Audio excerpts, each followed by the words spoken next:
Հստես լուրջ ընդունեցիր, հա? Քեզ թվում է ինձ պիտի տանես ժիմանել, տաս։ Ուրեմն հարցին ուրիշ կողմից ենք մոտենում։ Ոչ թե տանես ժիմանել տաս, այլ տանեմ ժիմանելու ձևը ցույց տամ։ Ախպեր ես սենսեի կարիք չունեմ։ Բայց քեզ ով ասեց, որ ես սենսեյ եմ։ Ախ ես քեզ սենսեի տեղ դրե։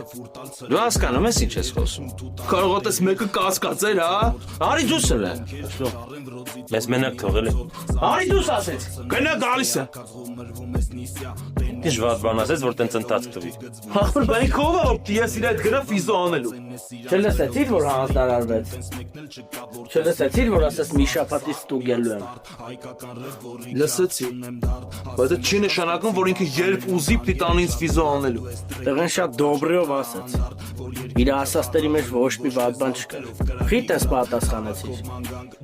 Այսքան ժամանակով է քեզ անընդհատ տարը ֆիզոյի։ Ոչ թե բողոքի ակցիաներ ես անում։ Դες մի խոս այդ է սև։ Լևոն մեզ մենակ թող։ Ես քո հետ կարայի ուրիշ ձև խոսել։ Հələ գոյարի որ սաս մեղմ։ Սևո։ Հիմա դու մի հատ նես տեղ ես ընկել, որ քո համար տես դուրս գալը շատ դժվար ալնել։ Դու ահա որ փչացրիր մեր հարաբերությունները։ Փչացնելուց չխոսա Սերոջ, թե չէ սա իսկական փչացնողի անունը կտա։ Մի շաբաթից 6 հատ ժիման ես։